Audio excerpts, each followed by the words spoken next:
Yeah, let's go ahead and get into playing.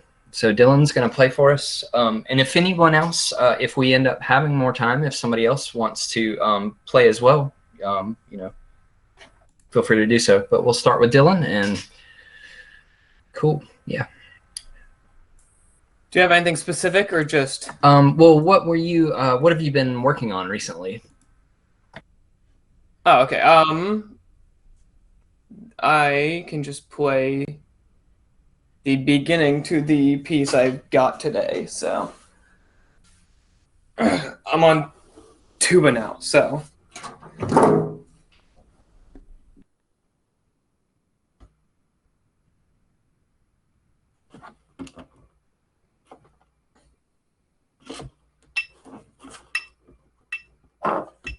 Oh, right before you begin, you want to tell everybody the name of the piece, the composer? oh yeah.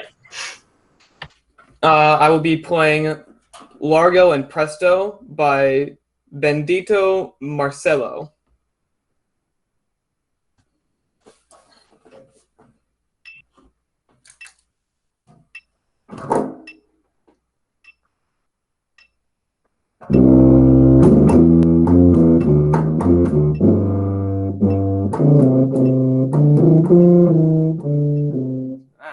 Goodness me.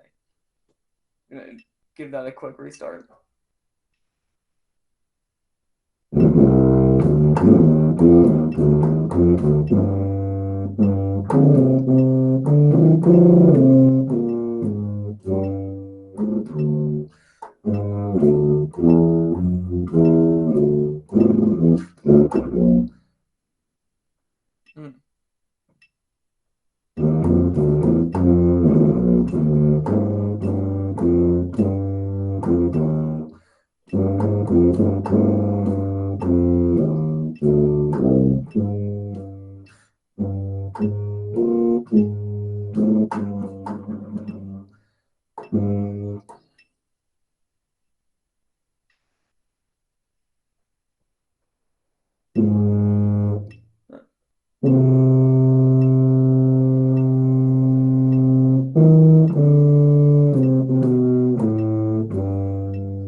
I am playing this very poorly for whatever reason.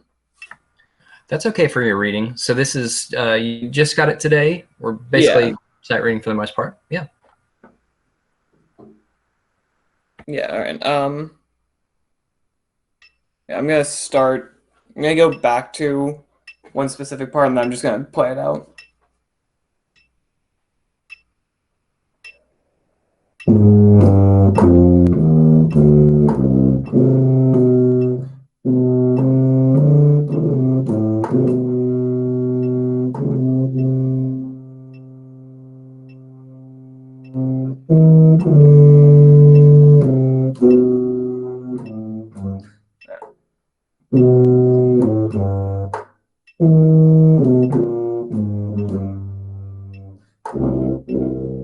That was a partial.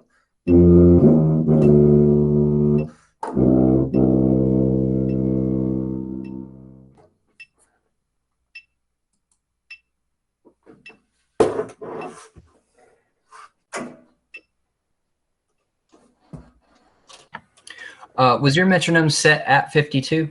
Yeah. Okay.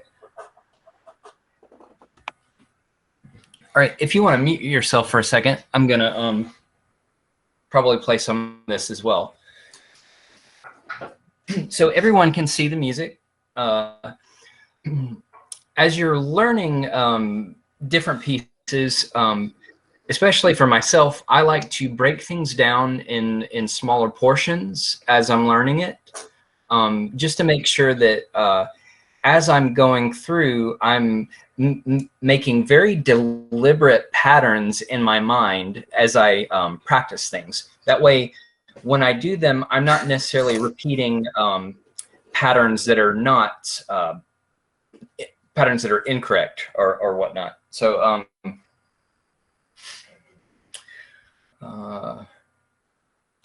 and for this first reading, as I'm reading it, I'm really going to, the first thing I'm going to do is actually try to approach it with the dynamic. So that's the only thing I'm going to really focus on for this first reading of it.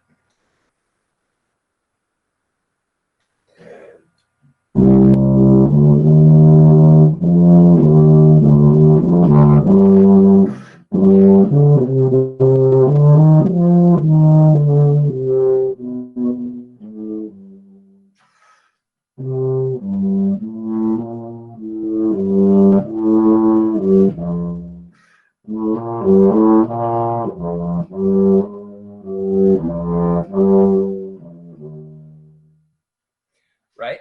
So I've looked at it and I've noticed the dynamics for it. And now, as I go through it again, I'm going to make sure that I did the rhythms right, which I know that I did not necessarily. So this time I'm going to play it again, and I'm going to very specifically make sure that the rhythm is right. And if I'm not feeling comfortable, what I might also do is count it instead of play it. I'm going to play it this time, and then I'm going to count it just to verify.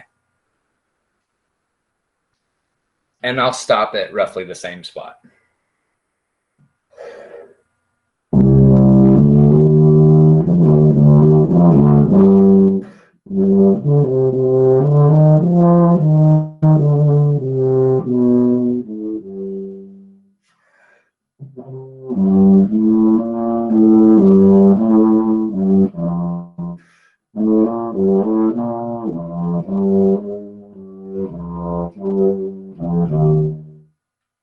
Yeah, so I definitely played the wrong rhythm pretty much in the first measure.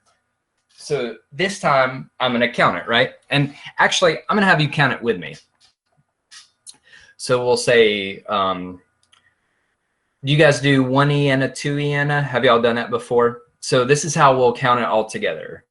2, ready, go, rest, 2, 3 and a 1E and a 2, 3 and a 1 and a 2 and 3 and 1, 2, rest, 1 and 2 and 3 and 1, 2, 3 and a 1 and 2 and 3 and 1, 2. And then we'll stop there for now. So what I'm trying to do is making sure that I don't repeat a lot of those mistakes that I made necessarily in the first go through, because we are going to make mistakes when we read. Generally, it takes, I would say, maybe 90% of the time I'm sight reading, it's like pretty accurate. But the other 10%, you know, but that doesn't matter, because we're not really supposed to be sight reading as a performance for other people. What we want to do is build repetition and habits so that we get rid of the mistakes as we go, and we build those strong, confident repetitions. So let's have you play it again, and we'll have you stop at like that fourth measure. This time, I just want you to think just about the dynamics of it. Fourth measure, you said? Or yes, the fourth. So play it from where you start and then where the G is. So about 4 measures. okay, got it. Yeah, I see.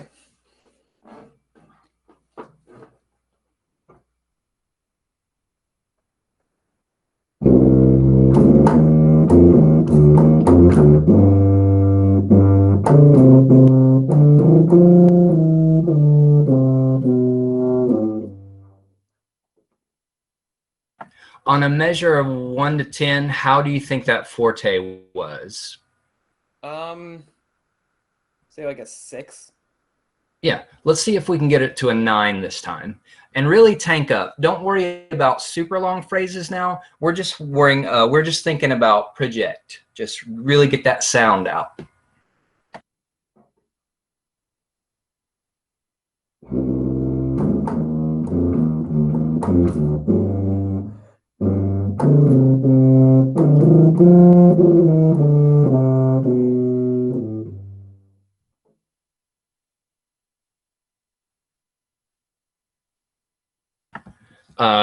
Better, around the same. What do you think? Maybe like a 7.5. So definitely better, just only a little bit, I guess. Yeah, let's really tank up after the G. Where it gives us that breath mark, we're just going to go. Got it.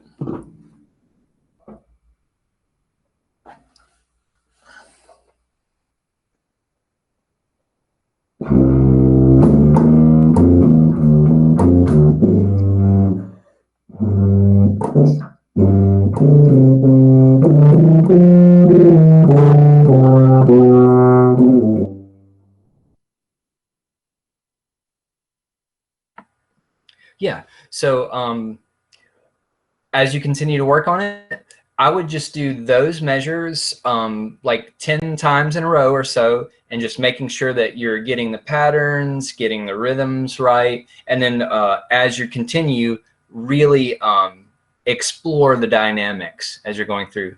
Let's go on to that next section now. So we'll do, you know, starting from where you left off.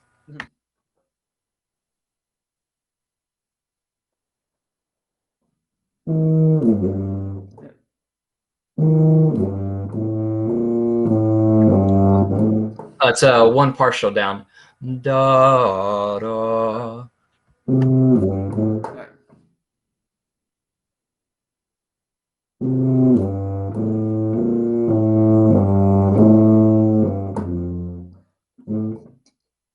Oh no, that wasn't a natural. Whoops. Yeah, and we'll stop on the E flat. So we'll take those measures, those 4 measures, stop on the E flat. Got it.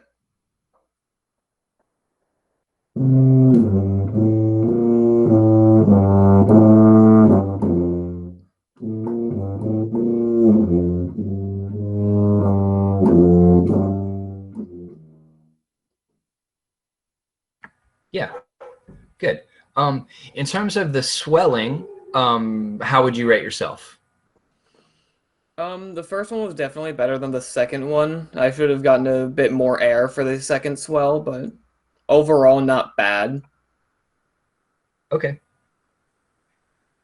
Do you think it should go back to mezzo piano? So as you're here, I'm going to play it about 2 ways, and I want you to tell me what you think.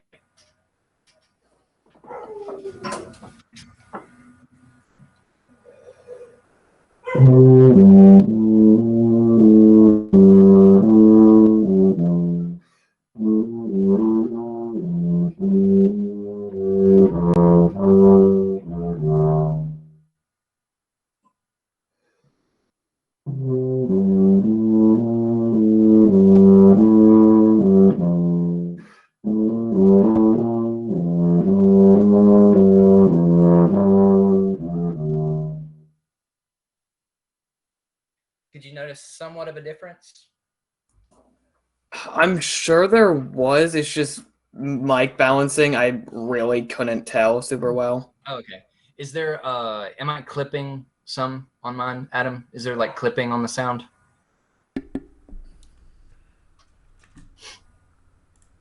It could be. It could be that my mic is clipping a little. I don't know if it's necessarily clipping, but I think you might just have to try to way over exaggerate it just for the microphone, or it could be that it's auto adjusting, so it's just Oh, I bet hard it to is. hear it. I bet it is leveling it out. Yeah. Yeah. So in the first one, I was kind of going to mezzo, and then the second one, I was really trying to push it, you know, further. So even though it would probably end up being da, da, da, da, da, dee, da, dum. Da, da, da, da, dee, da, da, da, dee, da, dee, da, dum. So I'm thinking like the second one is a little bit more. So maybe the first one gets to mezzo forte, but the second one probably should get to about forte or so, just because in Baroque music, when you repeat things, this is called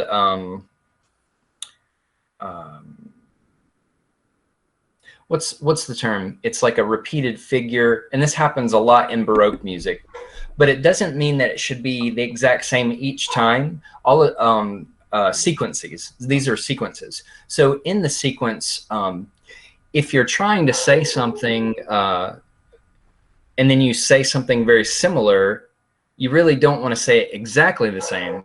You would want to say it more emphatic the second time, right? Just like in speech, just like in language. So we're kind of building these little portions. If you were to give kind of some adjectives to the first part, how would you kind of describe it?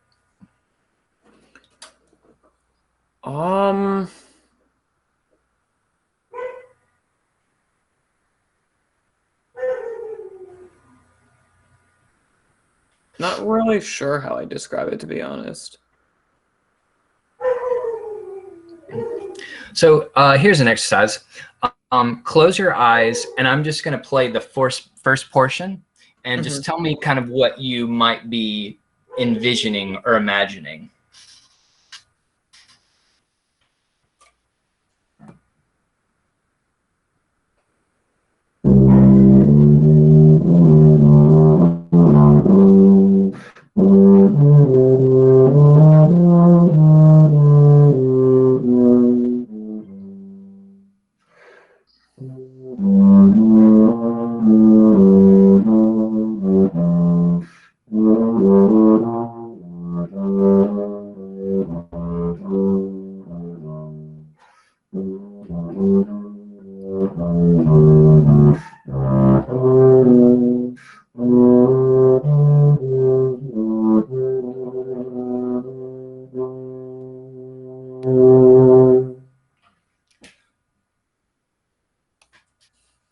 Is there any kind of character or adjectives that is invoking for you?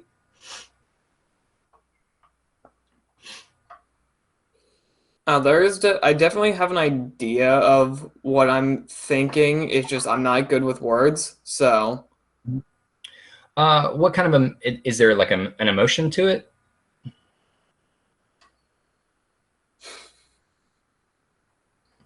Or maybe even a color. That could be, just whatever it's sparking.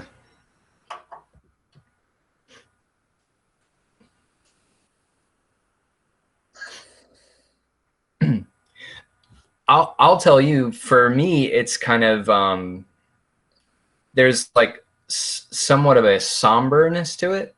So there's kind of like this like a longing, or like a not fully like frustration, but like an angst, or like, I was thinking very similar things as well. It's just, like I said, I'm bad with words, so. Yeah, so this time I want you to start it again, and I want you to kind of envision in your mind kind of that setting, whether it's like a sorry about the dog. I'll go hush it in a second. I want you to imagine that as you're playing, whether it's like a graveyard or some type of place, whatever this aesthetic is. I want you to really like tap into that as you're playing. And don't physically think about what you need to do too much. Just let whatever happen, just let it happen. And then do you want me starting from the beginning, or where I was starting earlier with the swells? Let's go from the beginning. Got it.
I think it was most noticeable in the beginning for me.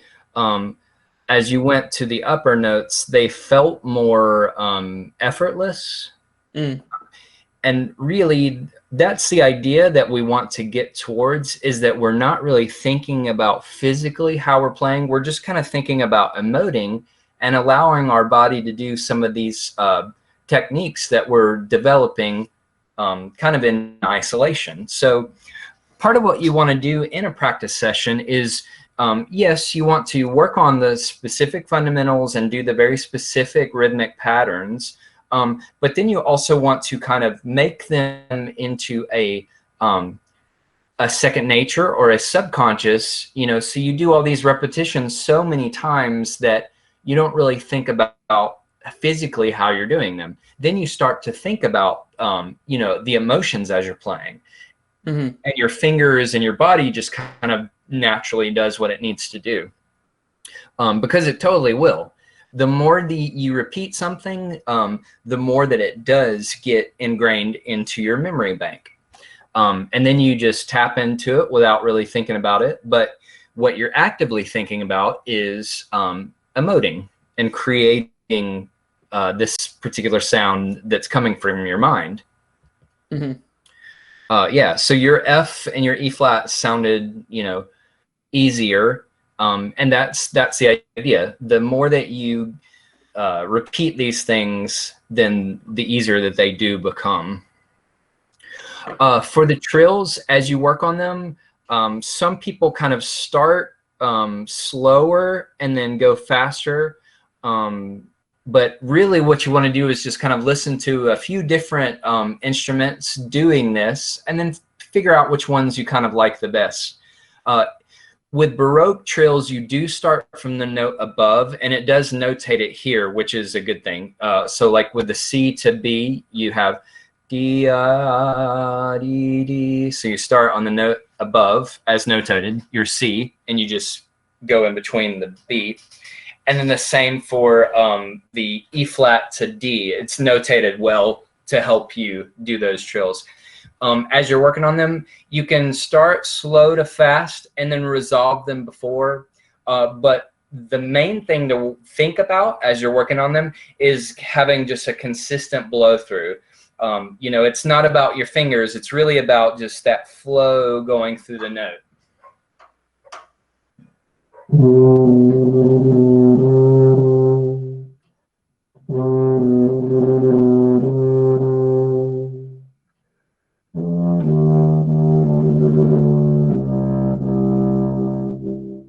Right? So you're just gonna,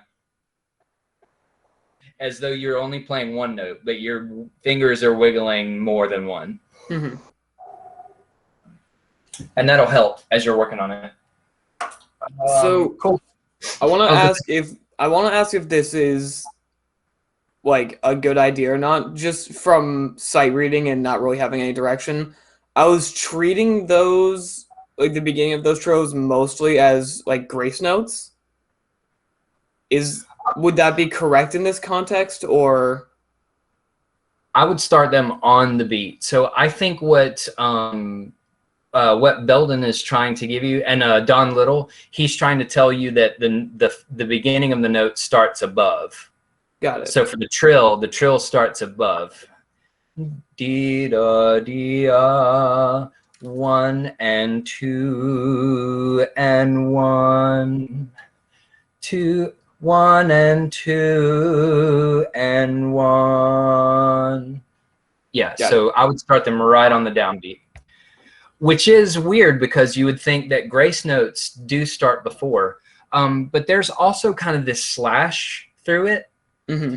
Your grace notes tend to not have those slashes. They tend to just be kind of like, you know, but this one has the slash, and I'm quite confident that it's because it's just starting, you know, on the downbeat, and meaning that it's like a yeah. Got it. But when in doubt, you also want to like look up what other artists are doing, you know, find recordings, talk to both your teacher, other teachers, if you have the chance to like talk to other instrumental teachers, cellists, picking and finding a variety of ways to do it, because what we may do as tubists may not actually be the easiest or the best thing that's possible. There may be other avenues or approaches that can be taken, especially because this is transcription, right? I mean, this is got to be a transcription. When we get into cello suites, there'll be double stops for tubists, and some tubists will, you know, notate it into a grace note, or some may notate it into actual eighths or whatnot. But what the cellist is doing is playing actual multi notes, you know, because they're doing a double stop. So we kind of have to navigate it and like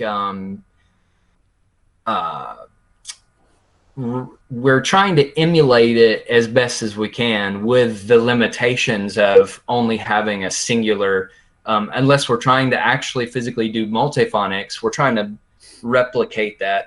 And one of the better ways is to play through those notes and hope that they resonate in the hall enough to kind of carry that double stop weight. Cool. Yeah, so I'll just are we gonna was anybody else interested in playing too a little? It's okay if not. We have about 9 minutes left. Chris, were you thinking of maybe playing? No, just showing your face. That's cool. Yeah. Let's look at this second portion then, and then we'll talk about what I do for my practicing. So this is the presto portion. What I do for my personal practice sessions is called 3-minute drills, and I also only spend 30 to 45 minutes in each practice session because we definitely can get burnout. I mean, that's very easy for us to do. Let's back out of this and get to my other app. So I will put a timer on for 3 minutes, and I'll repeat just a few measures at a time. So bum buddy duddy duddy duddy dum bum bum bum beta dim bum bada da da dia da da da da da dia da da dum dum, and that's as far as I'll go. And now I'll just repeat that as many times as I can within 3 minutes. After 3 minutes of like specific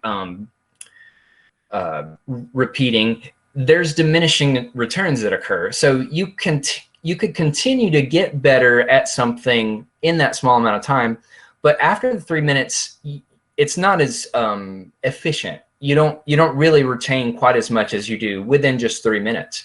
And so after the 3 minutes, I actually would not play it anymore. I would go on to the next section, and I won't even play it, you know, anymore that day. Maybe not even the next day. I may save it for the day after, because even though your mind might be occupied in something in the moment, it can also be thinking about it outside. You know, even though we're not consciously thinking about it, we will subconsciously think about it, because that's how our brain works. It's just, you know, your dreams are not really things that they just kind of pop up, and they're not from what you've actively thought about all day. They may be, but in a lot of ways, it's just a lot of the subconscious things that we kind of still have in there. So by working on it and then giving it rest, you're also helping that recovery of the memory to, you know, more solidify. So let's play. Let me hear you play this first part, and we'll just stop at the measure before B, and we'll just play it a few times, and we'll see how it goes.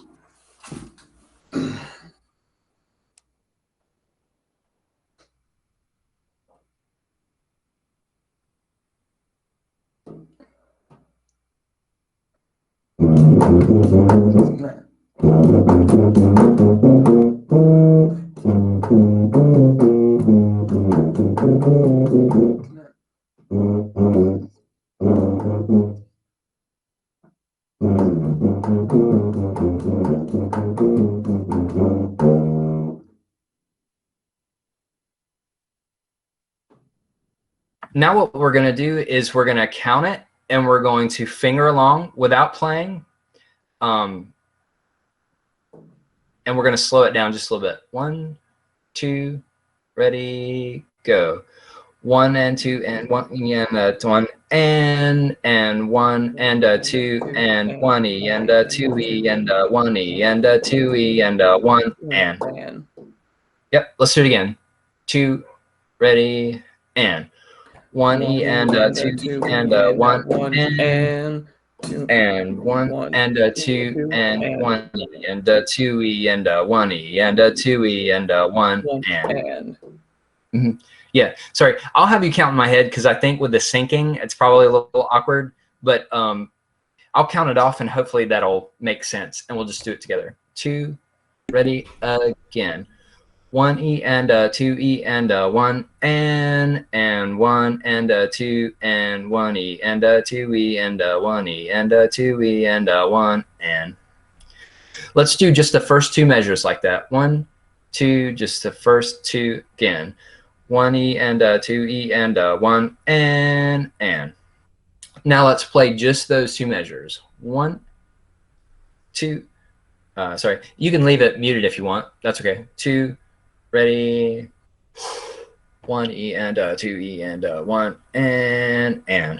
Again, ready, go. 1 E and 2 E and 1 and.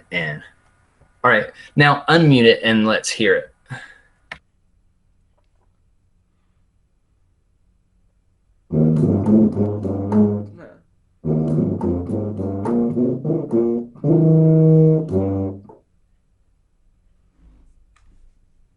Good. Now let's do bum bum bum bum bum bum bum bum bum. We're just gonna finger that part, and we'll do it a few times. 2 minutes. 1, okay. 2, G and go. 1 E and 2 E and 1 E and 2 E and 1 and. Again, slower. 1 E and 2 E and 1 E and 2 E and 1 and. Yeah. How'd that feel? Yeah, feel pretty good. Yeah. So I'll tell you what. While we have just a few minutes, I'm going to sight read this, and then I'm going to specifically talk about what I do wrong, and then how I would personally mark it for myself. Mm-hmm.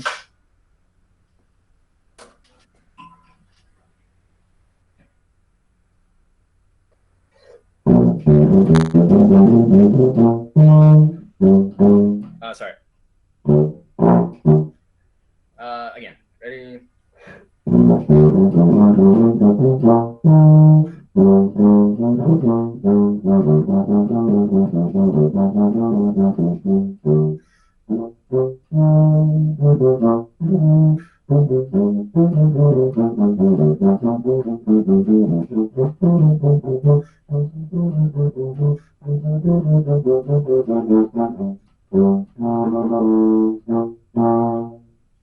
Right.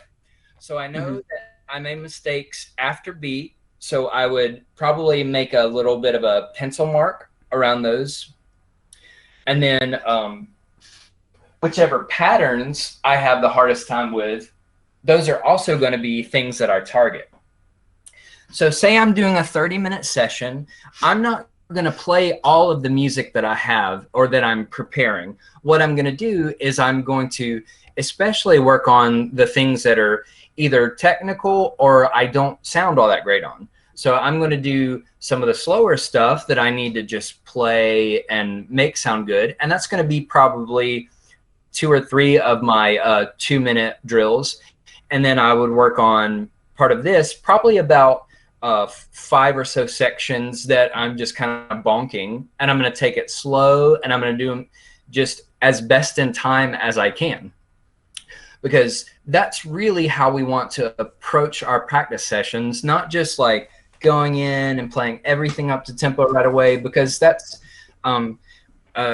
we are not robots, so we can't really do that effectively, right? So we're gonna know our weaknesses, and then we're gonna mark them, and then we're going to diligently chip at them, you know, as we go. So our 30 minutes are basically going to be highlighting the things that we need to do to make them better.